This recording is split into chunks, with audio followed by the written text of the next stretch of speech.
Bom, então, basicamente, né, agradeço a a gentil introdução, que o César já comentou um pouquinho. Aqui no grupo de pesquisa, a gente tem várias vertentes, mas todas elas focadas dentro da química analítica, no desenvolvimento de métodos, né, analíticos, bioanalíticos, para diferentes focos, mas que ultimamente a gente vem cada vez mais focando, né, dentro dessa área de bioanalítica, para desenvolvimento de testes de diagnósticos, ou testes, né, rápidos, que a gente vai chamar um pouquinho, para aplicações, né, principalmente aqui nesse quesito de doenças infecciosas, até que surgiu com a própria demanda, né, ao longo da Covid, né, ali em 2020.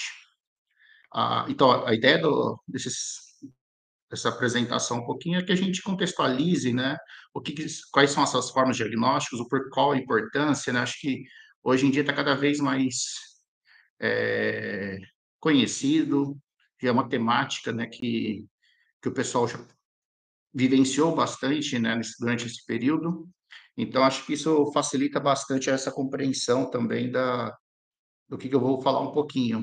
Mas a ideia é que hoje a gente tem, né, toda vez que a gente precisa fazer algum tipo de teste clínico, a gente tem aquelas testes método ouro, né, padrão ouro, que são baseados, então, em testes principalmente moleculares. Então, vai detectar, né, ácidos nucleicos, né, então esse material genético, por exemplo, de uma infecção viral ou bacteriana, por exemplo.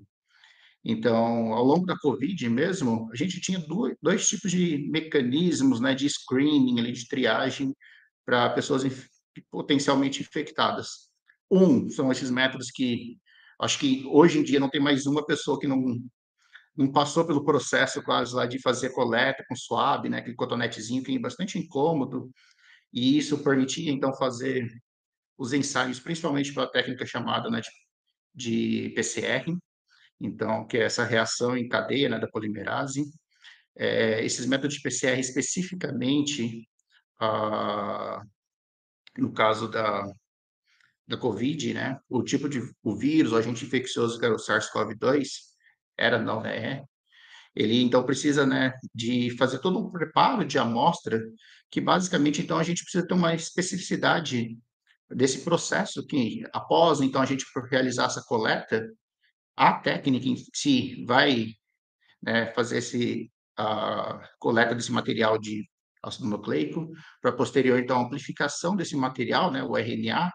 Então a gente vai usar o RT, né, PCR para isso. Então a gente vai usar a transcriptase reversa para esse processo e depois um equipamento que tem um custo já um pouco maior, um pouco mais centralizado, que então não está amplamente disponível, e isso lá no começo da pandemia foi um ponto crítico, né, para que avançasse nessa nesse processo de testagem. Então, esse processo todo, muitas vezes demorava ali questões de 2, 3 dias para a gente ter um diagnóstico, o que isso acabava, né, limitando a tomada de decisão, que durante a pandemia evoluiu muito, né, as formas de medidas, né, sanitárias, mas basicamente era o distanciamento, né, físico da pessoa que estava contaminada, principalmente para minimizar essa proliferação. Bom, com isso, dada a demanda que aconteceu pelos surtos, né, recorrentes, a gente tinha essa necessidade de testes mais rápidos. E para isso, esses testes rápidos, eles têm a vantagem de poder ser realizado em qualquer lugar. A ideia é que você possa fazer esses testes, o que a gente chama, né, na literatura de testes point of care, ou os pontos de atendimento, que é basicamente a pessoa pode comprar o seu teste e fazer, né, em casa ou em qualquer outro lugar, que é basicamente a principal forma acaba sendo esses ensaios, né, de fluxo lateral, que são aqueles dispositivos que a gente consegue comprar na farmácia, por exemplo, hoje em dia, tanto para COVID, já desde a década de 80, principalmente, os testes de gravidez, por exemplo. Então, a gente consegue ter esses tipos de tecnologias que auxiliam bastante em acelerando essa resposta. Então, você faz só a coleta da amostra e, a princípio, você consegue, então, ter uma primeira informação que é muito importante nesses casos de pandêmicos, por exemplo, ou grandes surtos, né? Então, Isso permite essa questão da vigilância, né, de você conseguir manter o controle, né, e isso se for feito a nível um pouco mais governamental, mas pelo menos até a níveis de comunidade, por exemplo, você pode ter sempre essa manutenção da testagem frequente. Então, a grande vantagem, além, né, dessa questão de facilidade, de rapidez, é o custo. Porque enquanto a gente tem esses ensaios diagnósticos, né, moleculares que usualmente passa a barreira de R$ 100, por exemplo, hoje em dia, muitas vezes a gente consegue comprar um teste na farmácia por 10, R$ 20. Então, isso permite a gente fazer mais ensaios, né, mais testagens, com o mesmo budget, né, mesmo valor ali, mesmo custo. O que que a gente tem, né, de limitação, digamos, por outro lado? Esses testes, de forma geral, não vão alcançar os parâmetros analíticos ou os parâmetros clínicos desses testes moleculares, ou esses testes tradicionais do método Ouro. Então, normalmente, a sensibilidade, seletividade, né, desses testes são um pouco menores. E isso, né, muitas vezes, aí cria-se, do ponto de vista clínico, a possibilidade de ter falsos positivos e falsos negativos.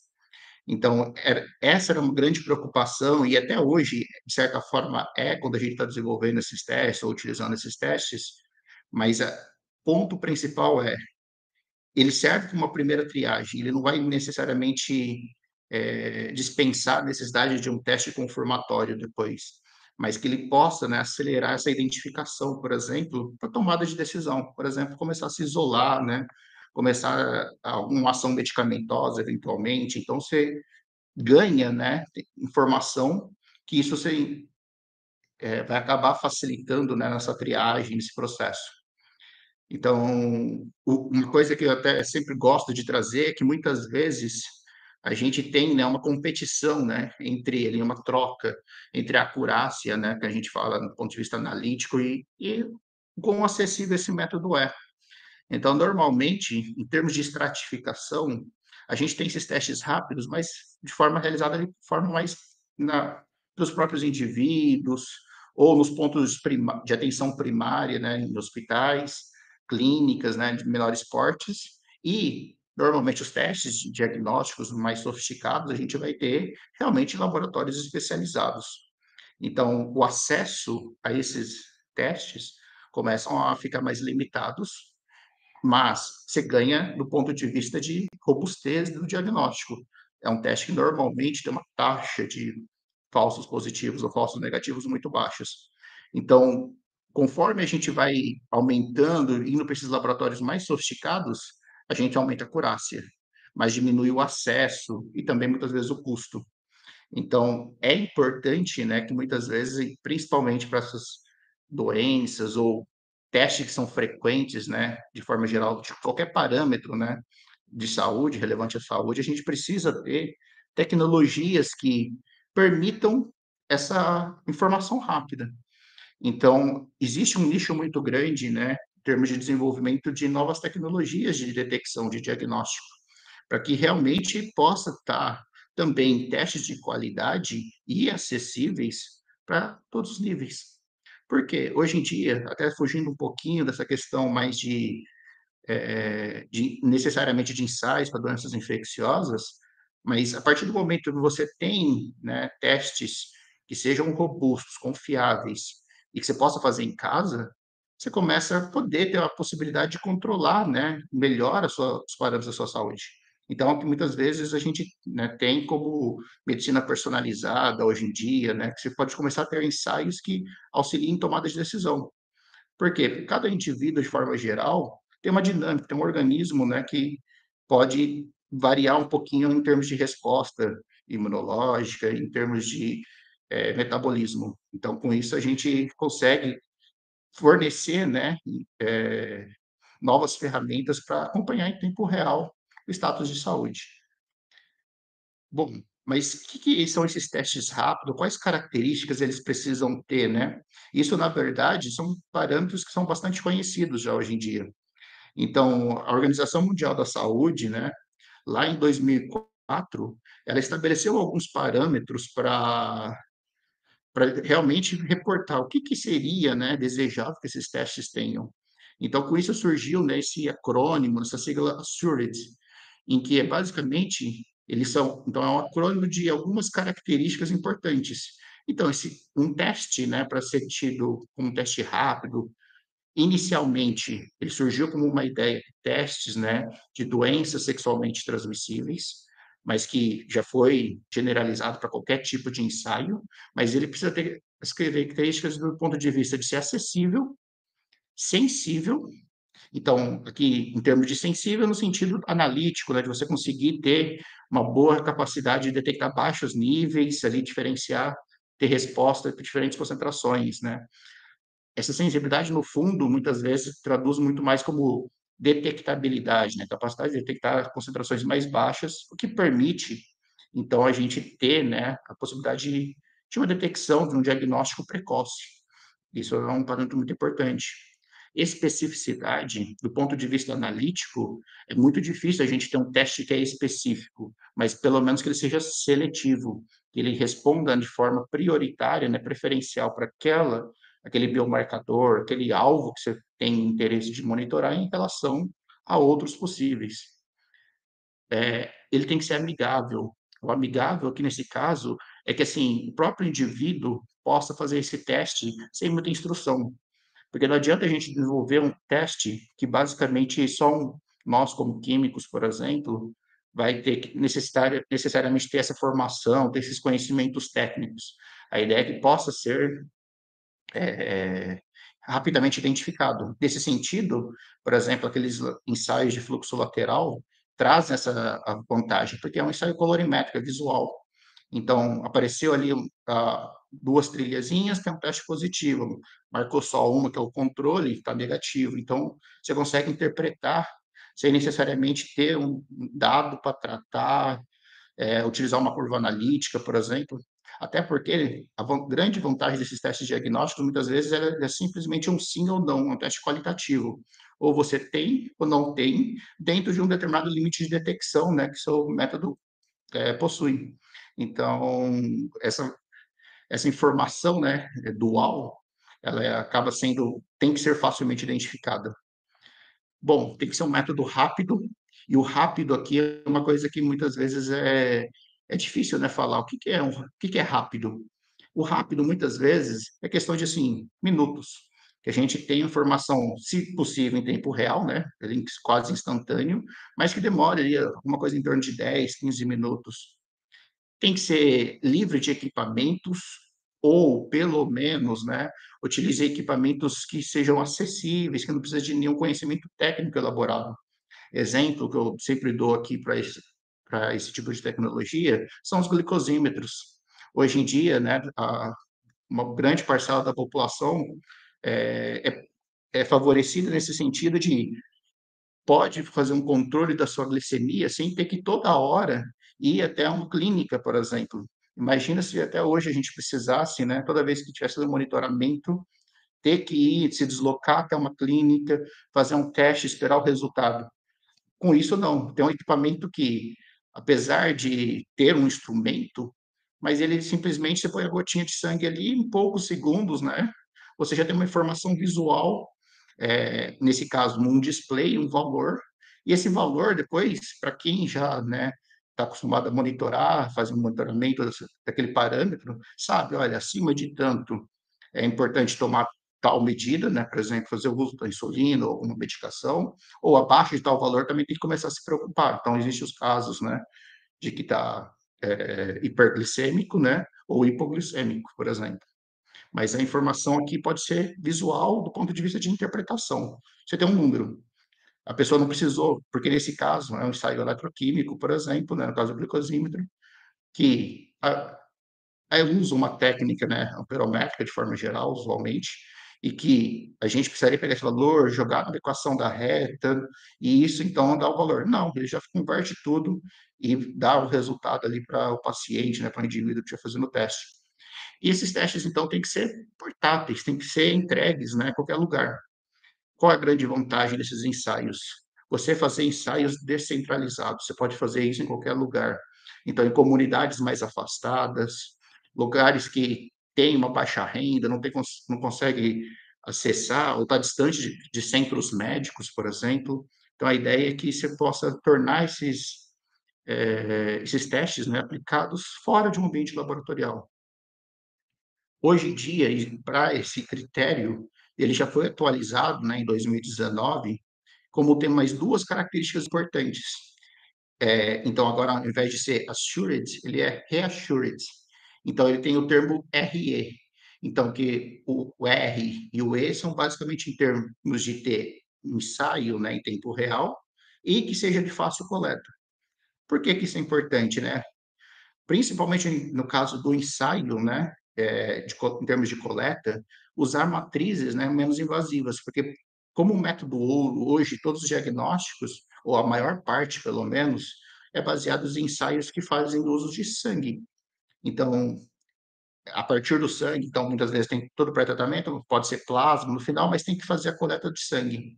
E coleta de sangue é um processo que muitas vezes causa bastante estresse, pode ser doloroso e, principalmente para fazer em qualquer lugar, precisa de alguns cuidados, precisa de conhecimentos para coletar, principalmente dependendo da quantidade, pode causar infecções. Então, usar matrizes mais acessíveis, outros biofluidos, eh, facilita.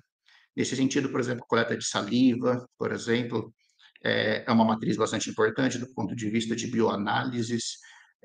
Na época da Covid mesmo, a coleta, né, de fluidos nasofaríngeos, orofaríngeos, pelo cotonete, por exemplo, apesar de ser incômodo, você não precisou, né, realmente usar ali uma agulhinha para poder realmente fazer essa amostragem. Então, esse tipo de estratégias, né, são um diferencial para o desenvolvimento desses testes. Para dar uns números, por exemplo, eu trago essa tabela que é que vem desses critérios da Assured, visando, né, como eu comentei lá no comecinho, principalmente para doenças, né, sexualmente transmissíveis. Então, por exemplo, em função de HIV, sífilis, mas que também já foi expandida, né, para outras aplicações, como malária, a contagem de algumas bactérias, por exemplo, tuberculose. Então, para isso, aqui ele mostra, em função desses critérios, quais parâmetros são desejáveis. Hoje em dia, principalmente o teste que temos, né, já comercial, que atende quase que idealmente esses critérios do Assured, é principalmente do HIV, porque a gente consegue, né, ter uma alta sensibilidade, uma alta especificidade, que já é comparável, né, com os ensaios, né, de PCR, por exemplo, ou esses outros métodos moleculares. Então, repare que, de forma geral, todos esses ensaios vai usar essa tecnologia de fluxo lateral. Então, seja para detectar o anticorpo ou detectar o antígeno, partícula viral, por exemplo. Então, ou no caso da tuberculose aqui, a bactéria, né, específica depois. Mas a gente consegue detectar de forma geral, em poucas etapas, sem muitas algo sofisticado e num tempo, né, normalmente aqui 15, 20 minutos. Para alguns testes a gente tem que acabar sendo um pouco mais permissivo, porque isso ainda ganha e muito, né, por exemplo, aqui nesse caso, talvez ao redor de 1 hora, ainda ganha muito em relação aos testes, né, laboratoriais tradicionais. Então, com isso surge o que a gente chama, né, de testes point of care, os testes, né, que possam fazer esses pontos de atendimento ou pontos de testagem. Então, o que eu vou reforçar um pouquinho, né, é que muitas vezes nem todos os testes podem ser feitos por qualquer indivíduo. Às vezes você consegue um meio termo, digamos. Você tem um teste que ele tem características portáteis, mas existem algumas limitações ainda tecnológicas, por exemplo, para que ele possa estar como um produto comercial ali e que tenha um tempo de prateleira mais longo, por exemplo. Então, muitas vezes, são testes que você precisa de uma certa infraestrutura, mas ele dispensa, né, equipamentos ali mais volumosos, equipamentos mais caros, que às vezes um laboratório sofisticado precisaria. Então, por exemplo que eu sempre dou, durante a própria pandemia. Então, foram criadas várias tendas, né, vários pontos de testagem em diferentes locais, por exemplo. Então, você consegue implementar esses testes como pontos de testagem, não necessariamente como aquelas tecnologias que a gente já tem conhecimento, né, como eu já comentei da gravidez ou detecção de outros marcadores, né, de saúde que a gente pode ter já disponíveis. Mas qual é a grande vantagem? Você simplifica etapas. Então, com os métodos convencionais, a gente sempre vai ter todo um processo bastante longo, que é desde a parte dessa triagem, coleta de amostra, processamento de amostra, fa gerar esses resultados, interpretar o resultado pelo um especialista, um médico ou, né, enfermeira, algo do tipo, para depois liberar o resultado para o paciente. Mas, por outro lado, esses testes rápidos, testes point of care, vai simplificar no sentido de uma coleta que possa ser feita pelo próprio indivíduo, vai aplicar sobre o teste e rapidamente você tem um resultado. É lógico que nem sempre a gente vai conseguir cortar todas essas etapas. E lembrando que existem desafios também relacionados a essa simplificação de processos analíticos, muitas vezes, também vai afetar diretamente na robustez do teste, como eu já comentei. Então, onde cai uma linha de pesquisa muito grande ainda hoje em dia, que tem essa demanda, é cada vez mais criar esses dispositivos cada vez mais integrados, mais robustos e que possam começar a alcançar parâmetros das testagens convencionais. Então, ó, é aqui, basicamente, eu queria introduzir um pouquinho da temática que eu quero abordar com vocês. Então, hoje eu queria falar um pouquinho dessa desenvolvimento de sensores, biosensores, que possam, né, realmente facilitar essa utilização.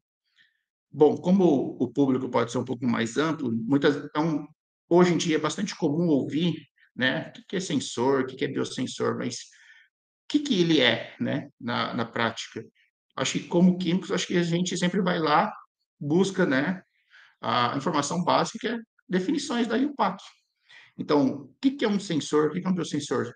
Basicamente, é um dispositivo de análise em que precisa ter 2 componentes básicos.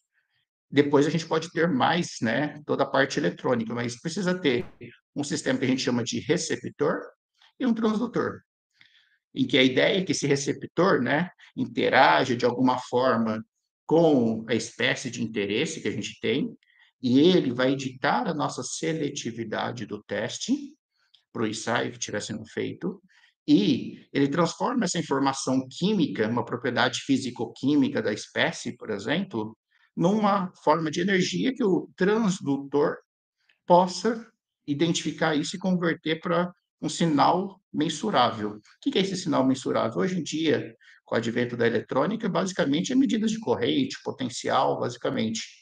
Então, a ideia é que a gente precisa ter sempre algo que seja de seletividade e o transdutor depois a gente pode trabalhar um pouquinho nele para ganhar também sensibilidade, para que a gente tenha, né, amplificação dessa resposta analítica. O que é o biosensor? Uma variante disso em que, basicamente, a gente tem o elemento de reconhecimento no receptor como origem biológica. E esses elementos biológicos de reconhecimento, geralmente, têm uma grande afinidade que facilita, então, essa triagem de forma mais seletiva. Então, a gente consegue identificar as espécies de forma muito mais confiáveis. Só que também temos um custo em termos de desenvolvimento, porque a gente tem que começar a pensar sobre esses elementos biológicos, eles trazem consigo a questão de problemas eventuais de estabilidade. Porque agora eu quero fazer um teste que possa ser feita em campo, ou em locais sem grandes controles, né, em termos de condições operacionais, processos analíticos. Só que isso muitas vezes pode comprometer, porque muitas vezes esses elementos então vão ser basicamente anticorpos, enzimas, micro-organismos, né, material genético. Então, essas estruturas proteicas, por exemplo, ou de ácidos nucleicos, eles podem degradar. Então, com a degradação, você perde a eficiência do seu teste, ou muitas vezes deixa de ser operacional. Então, é aqui que situa, né, o desenvolvimento desses ensaios. Aproveitando, né, então, esse gancho que eu acabei pegando aqui em função da pandemia, que é algo mais recente, que eu acho que todo mundo já vivenciou agora de forma mais intensa. Então, os primeiros trabalhos que eu queria relatar um pouquinho é o desenvolvimento de ensaios, né, de testes biosensores para diagnóstico de COVID.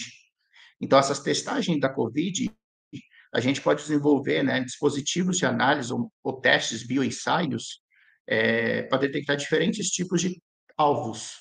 Então, os testes moleculares, como eu comentei, muitas vezes a gente vai estar focando, né, nesse material genético, RNA, DNA, no caso do SARS-CoV-2, RNA. Mas, além disso, a gente pode ter os testes que a gente chama de testes sorológicos, por exemplo, que além de também detectar o antígeno, essa partícula viral, material, a gente pode detectar também os anticorpos. Então, a resposta imune, né, do organismo em função dessa infecção. E com isso, a gente tem, né, diferentes estratégias que têm focos diferentes e podem trazer informações diferentes. Por quê? Basicamente, para qualquer infecção, né, de certa forma, a partir do processo em que a gente tem de exposição ao patógeno, a gente tem um período que a gente chama de incubação, que basicamente é um período ali que depende, vai 2, 3 dias ou até uma semana, eventualmente, até que a gente tenha condição dos primeiros sintomas, né, daquela infecção. E, normalmente, nessas condições é quando a gente já tem uma carga viral mais alta, ou seja, tem quantidades de vírus, né, ali nas células, de forma infectada, muito mais intenso. E, normalmente, a partir do momento que nosso sistema imunológico identifica, né, esse agente, ele começa a criar medidas para combatê-lo. E então, ao redor de quase uma semana, né, ou a partir de uma semana que vamos começar a detectar anticorpos contra, né, esses agentes infecciosos. Então, a gente pode ter testes que vão detectar a partícula viral ou materiais relacionados ao vírus, e também testes que possam detectar, né, já algo pós-exposição. Então, que a pessoa já teve o contato, muitas vezes, e já está só simplesmente saber que já teve a infecção. Bom, com isso, a gente tem os testes, né, basicamente moleculares, que vão analisar esses materiais ácidos nucleicos, basicamente. Aqui, uma eficiência, principalmente nessa região em que tem uma carga viral maior, ou seja, entre antes dos primeiros sintomas até cerca de 2 semanas depois. Os testes de antígenos que a gente pode fazer uso, ele tem eficiência principalmente aqui logo na região dos primeiros sintomas até cerca de uma semana. Enquanto os testes sorológicos que visam, né, detectar anticorpos, ele tem uma eficiência maior a partir de uma semana.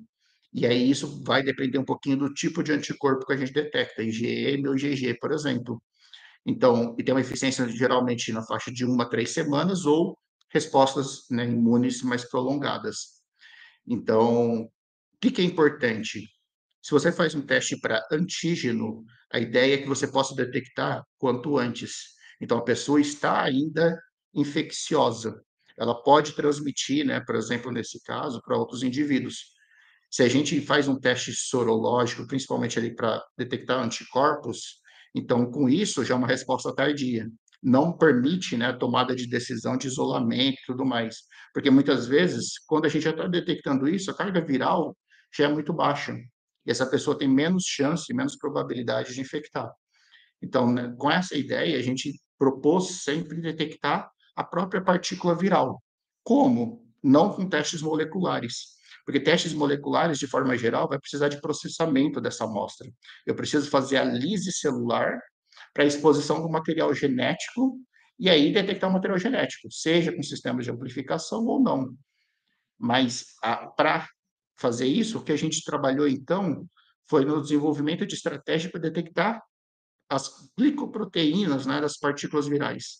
Então, essas proteínas estruturais, em que a gente tem uma quantidade, né, grande de possibilidades de estratégia para detecção de proteínas, né, basicamente de capsídeo, proteínas é, spike ou espícula, né, basicamente. Ah, e, nesse caso, a gente focou na detecção dessas proteínas espículas. Então, por quê? Porque basicamente é através dela que acontece um mecanismo de infecção na célula humana, né? Ou até é, não só humanas, mas para vários outros, né, mamíferos. em que no nosso organismo a gente tem a enzima C2, que é a enzima conversora de angiotensina 2, em que ela faz o reconhecimento dessa proteína espícula aqui, a proteína S. Então, existe uma região, né, aqui da proteína, que é a região RBD, que é a região de ligação, basicamente. Bom, lá no começo de 2020, ainda quando as coisas estavam bastante turbulentas, né, começou-se a ter, então, assim, maior conhecimento, onde começaram a fazer toda a parte de expressão genômica também, para desenvolvimento dos testes moleculares, mas também de entendimento de como que era a estrutura viral. Então, com isso, a gente usou dessa estratégia em que, bom, já que o receptor natural para o vírus é a C2, então a gente pode utilizar esse material, esse elemento biológico, como um biorreceptor. Então, com isso, a gente conseguia começar a desenvolver estratégias, né, para testes em que, no laboratório, a gente trabalha principalmente com duas vertentes, eletroquímica e colorimetria. Então, a ideia é tentar trazer um pouquinho dos dois para a gente discutir um pouquinho das prós e contras, né, de certa forma, e performance, como esses testes, né, podem ser comparados, por exemplo, com os testes moleculares, os testes, né, sorológicos, por exemplo. Bom, a ideia era que basicamente a gente fabricasse um dispositivo eletroquímico, em que nesse caso era um chipzinho, em que a gente consegue fabricar trilhas condutoras a partir de materiais de carbono, basicamente, e também de prata, cloreto de prata. Então, a gente usando tintas condutivas à base de grafite, a gente fabricava o eletrodo de trabalho e contra-eletrodo. Depois a gente pode entrar no mérito, discutir um pouquinho mais para aqueles que não têm muita familiaridade com a técnica eletroquímica. Mas a ideia que eu queria focar é, o eletrodo de trabalho é sempre o eletrodo, a região que vai determinar, né, a gente vai fazer a medida da espécie que a gente tem interesse. Então, é ele que a gente vai modificar, vai funcionalizar com materiais de reconhecimento, né, e materiais que dê robustez para essa análise diretamente em fluido biológico, sem ter que ter etapas, né, de processamento, porque a ideia é que pudesse, né, implementar isso como testes, né, no ponto de atendimento ou testes em pontos de testagens ali. Então, para isso, a gente pegou essa angiotensina, né, conversora, e, primeiro, sobre o eletrodo de grafite ali, basicamente, a gente conseguia, então, modificar com o glutaraldeído, que é um agente ancorante, né, fixante de proteínas, coloca, então, esse elemento biológico sobre essa superfície, então a gente fixa esse elemento de reconhecimento sobre a superfície do eletrodo. Após isso, a ideia é, bom, eu preciso começar a bloquear sítios não ligados, sítios não, regiões que não foi funcionalizada do eletrodo. Por quê? Porque quando eu exposto esse eletrodo a uma matriz biológica, a ideia é que muitas vezes, por ser uma matriz complexa em termos de ter proteínas, lipídios, outras macromoléculas, isso pode começar a absorver e bloquear a região do eletrodo. Então, para isso, a gente já usa, né, uma proteína já relativamente grande, que é a, o BSA, que é a albumina bovina, né, de soro bovino, né? Então, nesse caso, a gente utiliza ela para bloquear essas regiões não ligadas e, ao mesmo tempo, ela acaba servindo também como um certo agente estabilizante, né, em termos de estruturação dessa enzima, né, que é a C2. E, por fim, a gente coloca uma membrana permeável para que seja como um filtro, basicamente, para que algumas macromoléculas possam ser, né, retidas e minimiza essa interação não específica com o eletrodo. Então, a gente, para isso, utilizou, né, uma membrana comercial de náfio diluída a 1%. Então, os primeiros ensaios era basicamente caracterizar, entender como ia funcionar. Então, eu tenho o meu dispositivo que está funcionalizado e a ideia é que, se eu coloco uma amostra, né, biológica que não tem a presença do vírus, eu vou ter, então, uma determinada resposta que, idealmente, tem que ser igual a uma condição de controle, uma condição de só um tampão ou uma solução que é mimética ao biofluido. Mas, quando tiver a presença do vírus nessa amostra, vai acontecer essa interação, esse binding, né, essa ligação do vírus com o receptor natural dele, e com isso ele começa a bloquear partes, né, da área, da superfície do leitor de trabalho. E isso muda as propriedades, né, eletroquímicas, as propriedades físico-químicas de interface. E isso a gente consegue, né, utilizando essas técnicas eletroquímicas, evidenciar essas alterações, em que tem uma proporcionalidade entre quanto mais eventos de ligação, mais bloqueio, mais muda essas propriedades locais, maior vai ser a minha resposta. Nesse caso, o que a gente utilizou no primeiro trabalho? A detecção utilizando uma técnica chamada espectroscopia de impedância eletroquímica. Basicamente, a ideia da técnica é: vou medir um parâmetro de resistência, a impedância local. Então, a resistência a transferências de elétron, transferências, né, de espécies nessa interface. Conforme eu vou bloqueando a, com, com a partícula viral, né, nesse caso, com a glicoproteína da S, então a resistência local vai aumentando, vai ficando mais difícil de uma espécie redox chegar, se aproximar da superfície do eletrodo para transferir elétrons. E com isso a gente consegue calibrar esse dispositivo. Então, agora, uma medida de resistência em função da concentração aqui, nesse caso expresso em gramas por ml, na escala logarítmica, eu consigo observar que conforme mais proteína tem, ou mais partícula viral, nesse caso aqui, maior vai ser esse semiarco, em que esse semiarco, né, o diâmetro desse semiarco indica essa resistência, que a gente chama de resistência à transferência de carga. Então, a gente, uma vez calibrou o nosso sistema, a gente pode aplicar para amostras. Então, com isso, né, em parceria com a Universidade da Pensilvânia, na época foram coletadas, né, amostras clínicas do hospital da universidade.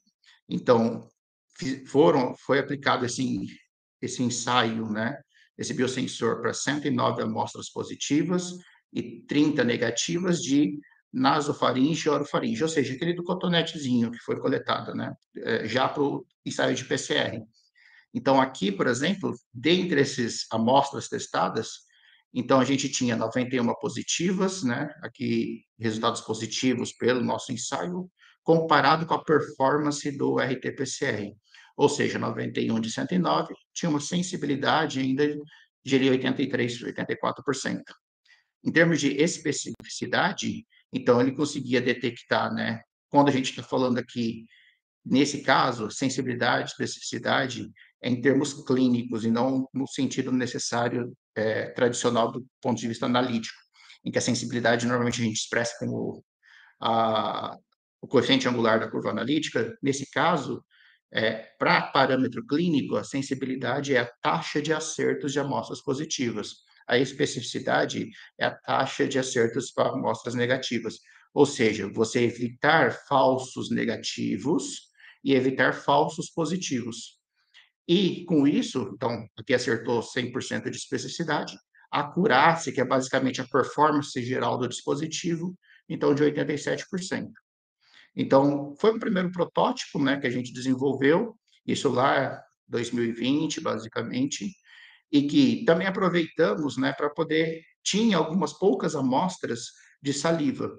Então, porque era um fluido mais acessível, a ideia era mostrar que também era viável. Então, esse tinha sido um dos primeiros trabalhos da época, né, que mostrava a tecnologia eletroquímica para a detecção da Covid. Então, a gente quis mostrar que era viável duas estratégias diferentes e que, com isso, em termos de sensibilidade, tinha 100%, especificidade aqui já caiu um pouquinho e tinha uma acurácia ali de 90%. Ou seja, tinha uma performance que, apesar de não ser tão facilmente comparado, até porque a gente tinha um conjunto de amostras muito mais representativo aqui do que em termos de saliva, que só tínhamos, né, 50 amostras. Então, enquanto aqui tinha 139. Então, para esse conjunto de amostras, tinha uma acurácia, uma performance em geral de cerca de 90%. Além disso, a ideia era, pô, a gente precisa fazer esses ensaios, né, se tornarem portáteis, porque num primeiro momento a gente tinha proposto, né, feito toda a caracterização utilizando equipamentos que, apesar de não serem de tão grande porte, é uma escala limitada para transportar. Mas como a gente tem, né, comercialmente essa instrumentação já miniaturizada, a ideia era que a gente pudesse implementar isso já num potenciostato, que o equipamento vai fazer essa medida, né, de forma miniaturizada. Então, a gente conseguia fazer esses dispositivos antes, impressos em plaquinhas de circuito impresso, aqui em papel.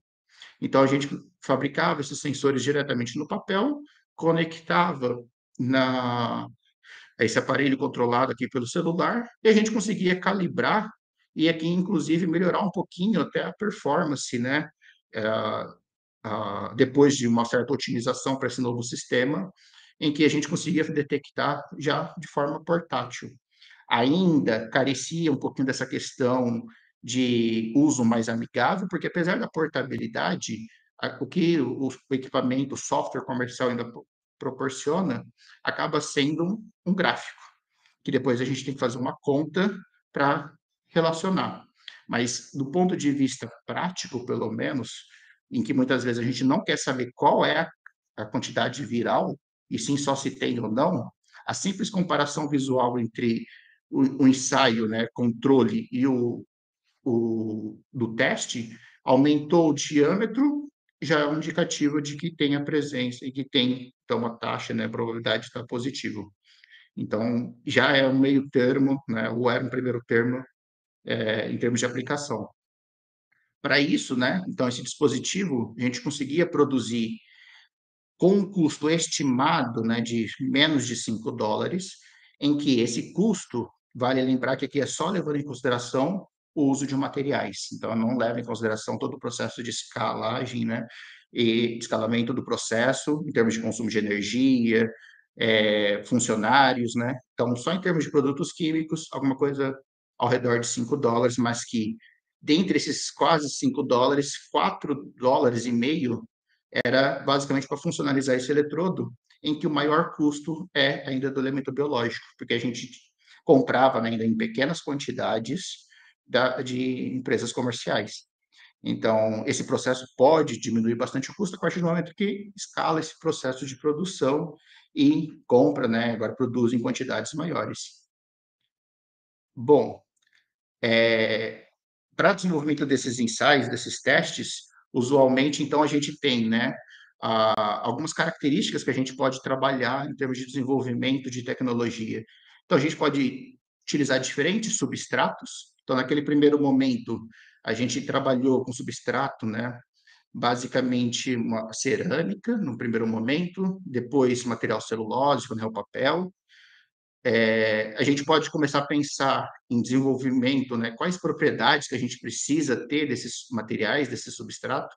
Então, se ele precisa ser flexível, se precisa ser rígido, se precisa ter algum tipo de ação microfluídica que a gente pode acoplar processos, etapas analíticas, por exemplo.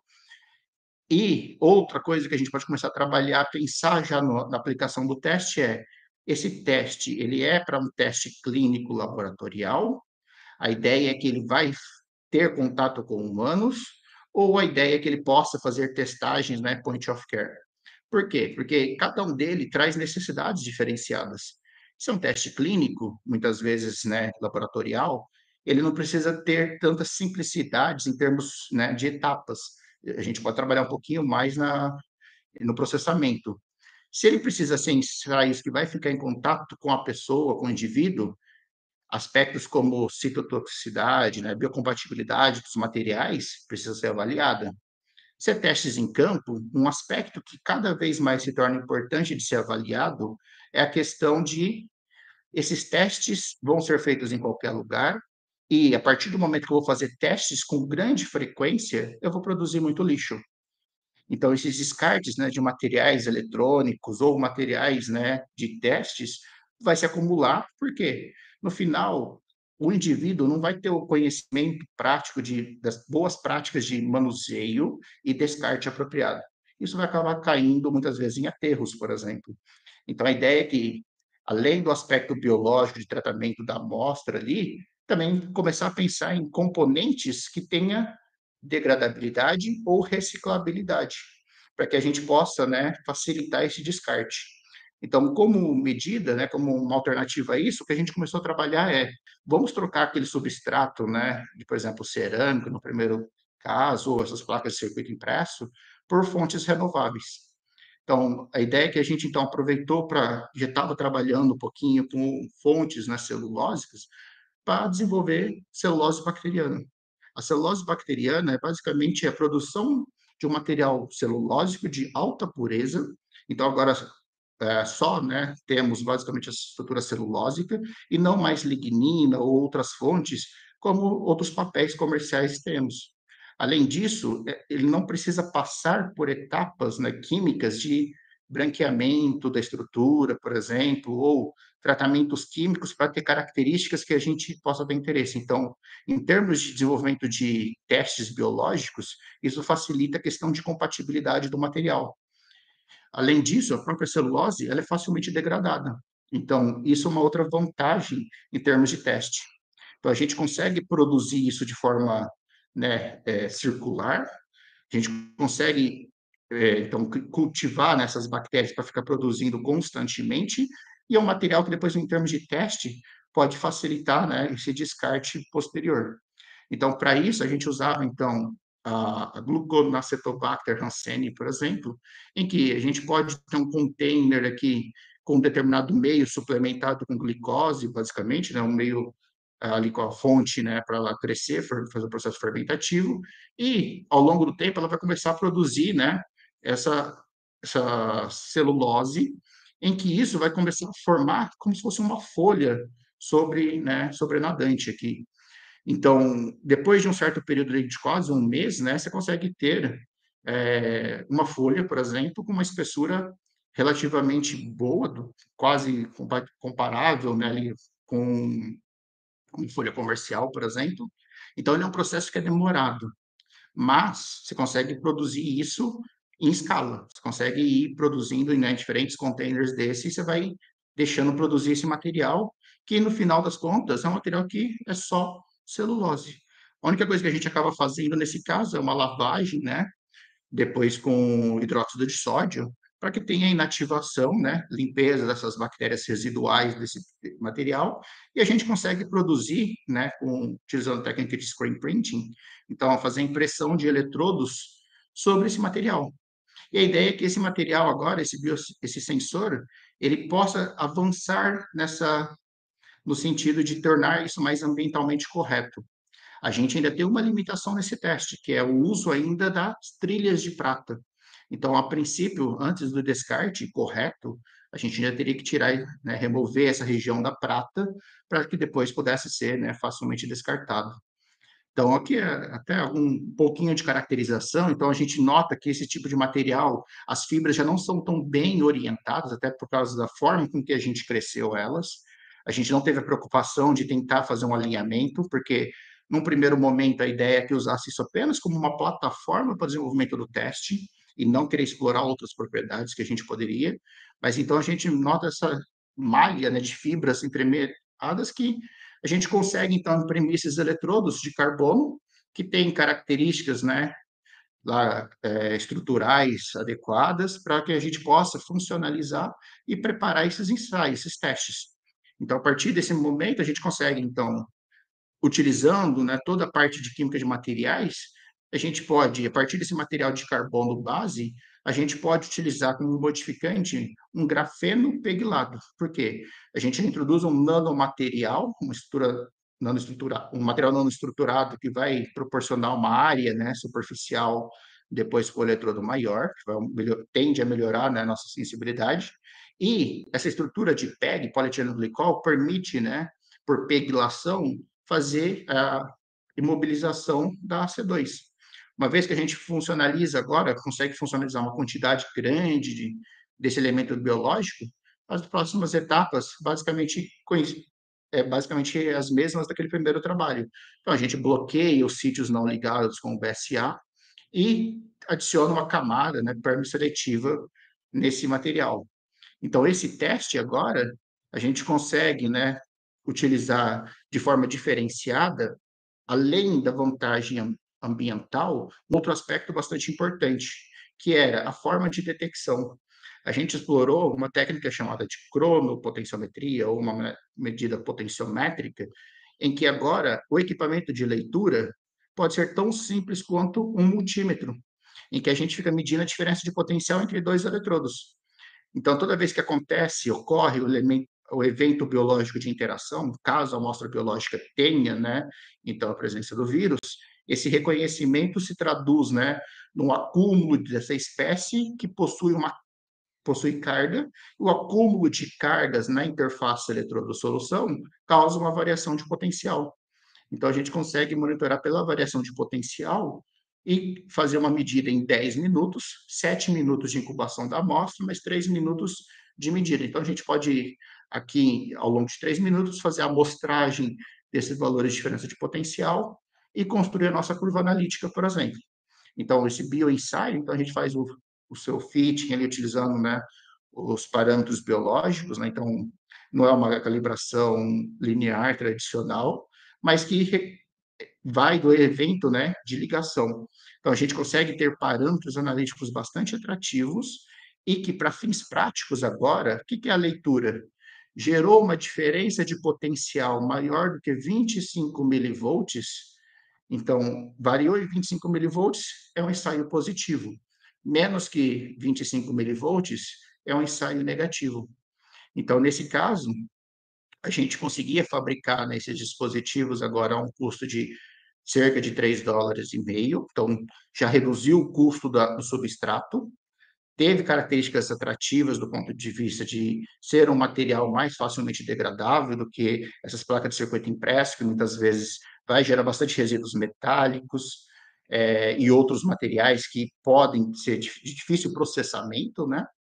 E, para isso, a gente, além disso, na época, o que a gente fez foi comparar a performance desse biosensor para análise de diferentes variantes do SARS-CoV. Então, desde as primeiras cepas, né, originais, até então, na época, fomos evoluindo, né, para Delta, para a Gama, várias cepas, então, nesse caso, para 13 cepas diferentes, e o que a gente observa é que, basicamente, o biosensor consegue responder para todas as variantes. Qual que é a vantagem disso? Ou por que isso é importante? Não precisa de ter nenhuma adaptação do método, porque, no fundo, a gente está usando o elemento de reconhecimento natural. Então, desde que as mutações aconteçam de forma que sempre permita a ligação com o seu elemento de reconhecimento, o teste vai ser capaz de continuar detectando de forma precisa.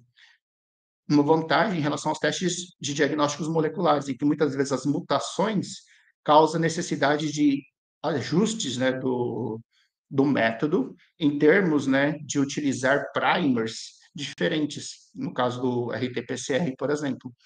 Então, teste até, né, as cepas mais recentes sempre se mostrou eficaz para diagnosticar, né, notar, evidenciar a presença do vírus. Então, opa, deixa eu passar uma a mais aqui. Então, esse teste, na verdade, ele foi aplicado agora no conjunto, né, de 50 amostras. Dessas 50 amostras, ele teve 100% de eficiência, tanto para detectar amostras positivas como negativas, quando comparados ao RT-PCR. Notem aqui que é apenas em termos de eficácia de diagnóstico. Por quê? Porque, no fundo, é só falar, se o RT-PCR falou que era positivo, o nosso se dá positivo. Porque a gente está comparando coisas diferentes, uma vez que a gente detectava proteína e o RT-PCR detectava material genético. Mas era sempre comparado ao método ouro, né, de diagnóstico. Bom, uma outra abordagem, né, agora visual, que a gente acabou explorando foi produzir nanopartículas metálicas, nanopartículas de ouro, e funcionalizar elas com esse elemento biológico, que era a C2, elemento esse biorreceptor.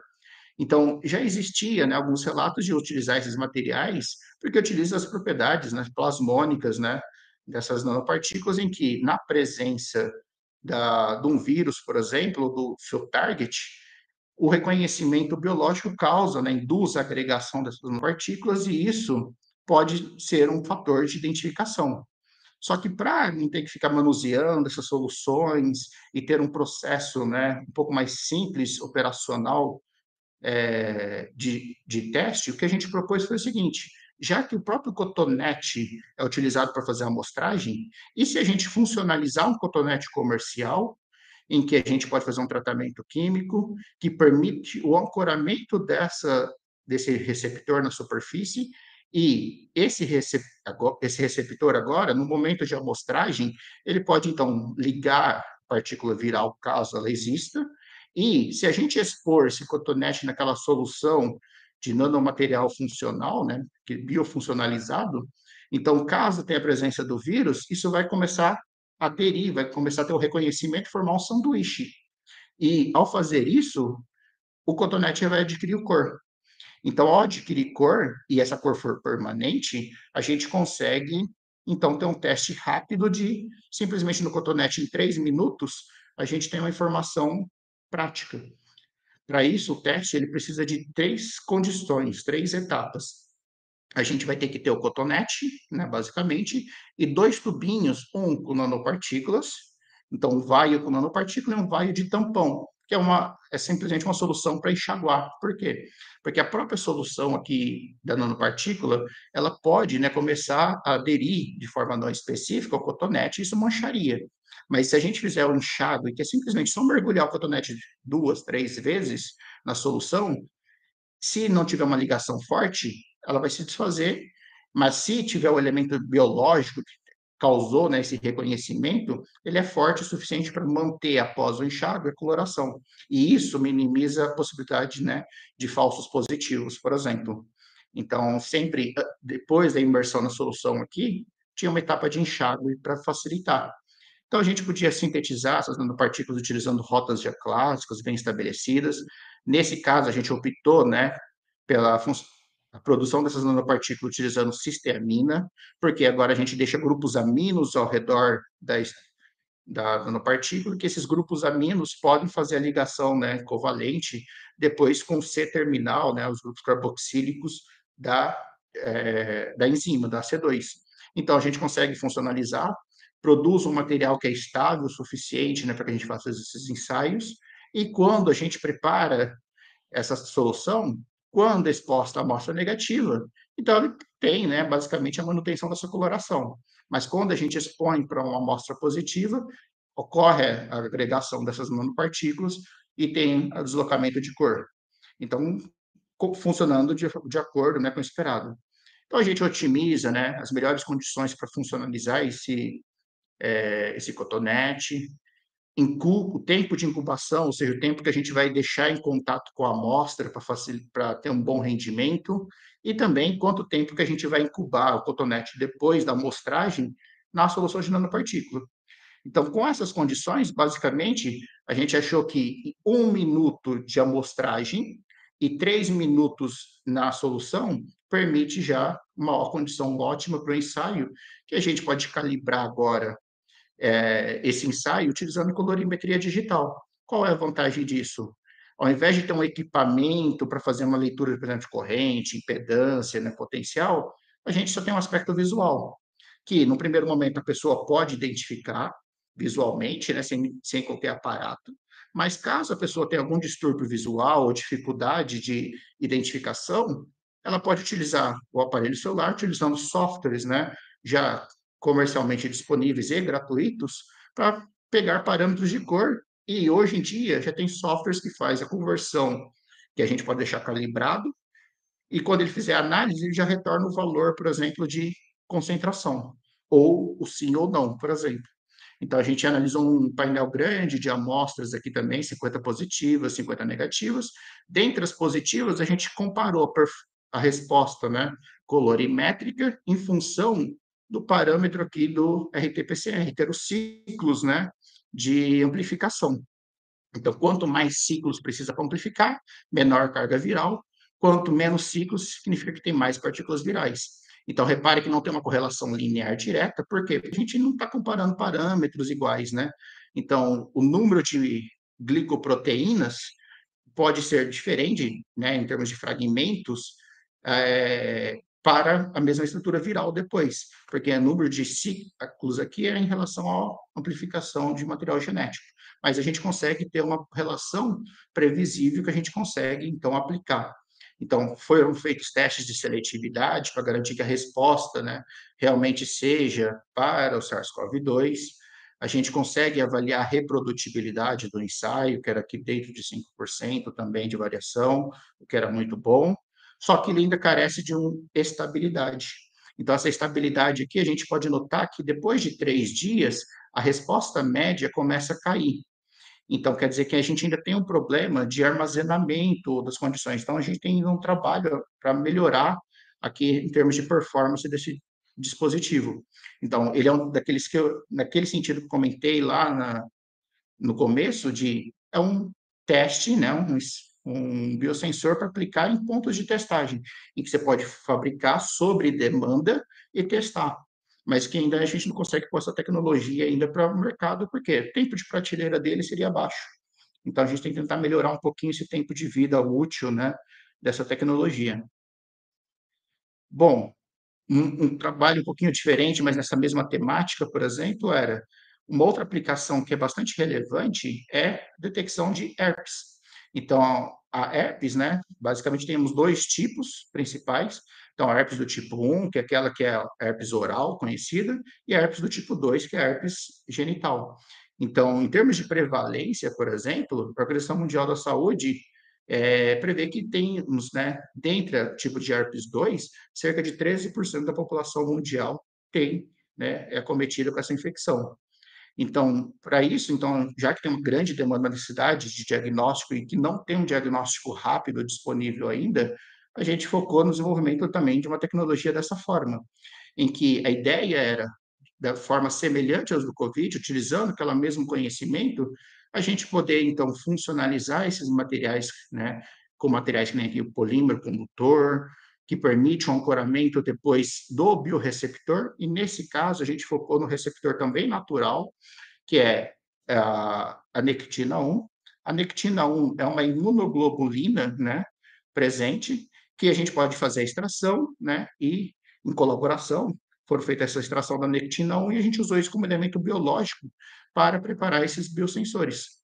Então, a gente consegue imobilizar de forma estável e orientada esse material e que ele vai reconhecer a partícula, né, também aqui a proteína estrutural que temos na membrana do vírus.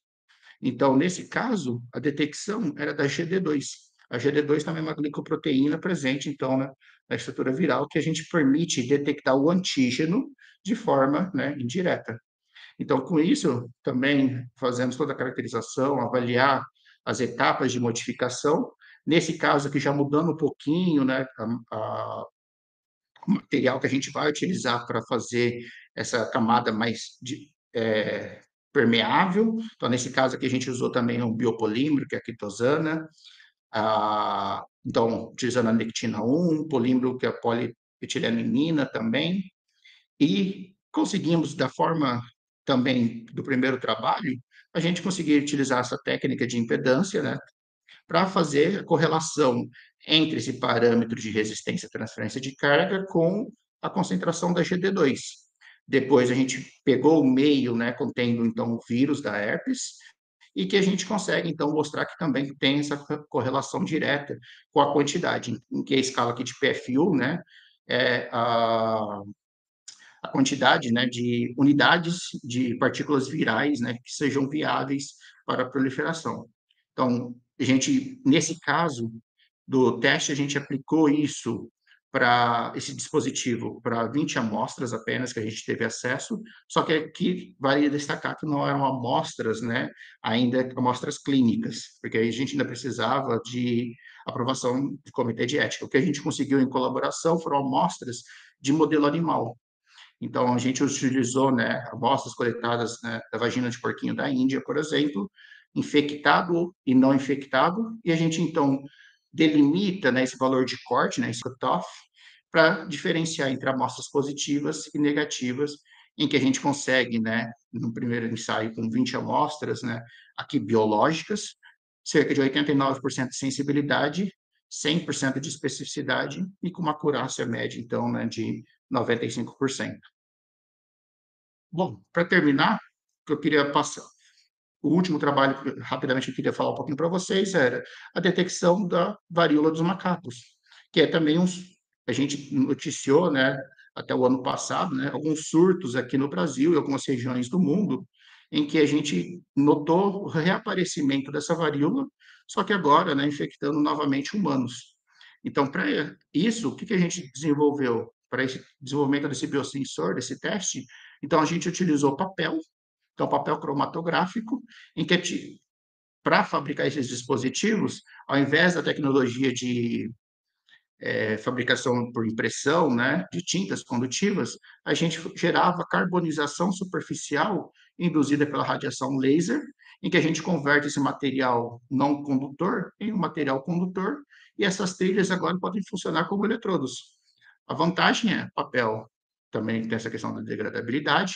Nesse caso, não faço uso, né, de solventes, não faço uso de dessas tintas condutivas ou metais, e a gente consegue, então, fabricar esse dispositivo de forma que, então, primeiro, a ideia é que a gente produz, né, essas trilhas condutoras, em que o processo de carbonização, já bem conhecido da literatura, vai gerar um material altamente poroso desse processo de conversão, por causa do processo fototérmico do laser de CO2, né, em que vai induzir a grafitização desse material.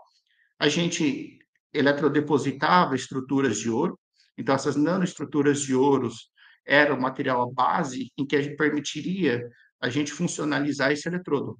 Então, por quê? A partir disso, então, sobre essa estrutura de ouro, a gente conseguia utilizar mercaptotióis, né, basicamente, em que a gente consegue ligar o grupo tiol, deixar o grupo é, carbonila, né, um grupo carboxilado exposto, para facilitar o ancoramento, nesse caso aqui, para fazer o imunoensaio. Então, aqui a gente usou o anticorpo específico, né, para uma das proteínas virais da monkeypox, que era a proteína A29. Então, uma vez que a gente preparou esse material, bloqueia sempre nessa estrutura, e a gente consegue, então, caracterizar, acompanhar como que a superfície do eletrodo está, né, basicamente, e conseguimos calibrar tanto em função da quantidade dessa proteína, mas também em termos de partículas virais da monkeypox, e então aplicar esse dispositivo para análises, né, de amostras, nesse caso, no primeiro momento, amostras coletadas de pacientes, mas que não diretamente no biofluido. Então, eles já foram separados e crescidas, né, novamente. Então, aqui em colaboração com o pessoal da biologia da Unicamp, então a gente consegue fazer essas aplicações e que uma etapa muito importante é avaliar a seletividade, né, a robustez desse dispositivo, em que a gente nota, então, que há resposta para o vírus da monkeypox. O vírus da vaccinia, ele é um vírus que até é o vírus que tem uma grande identidade estrutural, então a A29 já tem presente nessa estrutura, inclusive é o vírus que é utilizado para preparar de vacinas. Então, ele tem uma pequena resposta, mas de forma muito menos, né, intensa, uma detectabilidade muito menor, quando comparado com a mesma concentração da monkeypox, por exemplo. Então, em relação a alguns outros vírus, a gente notou uma boa eficácia e que a gente pode, então, utilizar esses ensaios para aplicações, né, de diagnóstico. Bom, como já está avançado um pouquinho no tempo, gostaria de agradecer, né, de novo a oportunidade